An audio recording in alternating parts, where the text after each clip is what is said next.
especially dangerous weather situations. Specially built receivers are automatically activated to warn of impending hazard.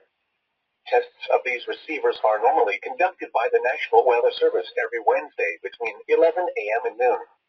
When there is a threat of, or existing severe weather, in the area, the test will be postponed until the following day. This ends the test of National Weather Service weather radio warning alarm.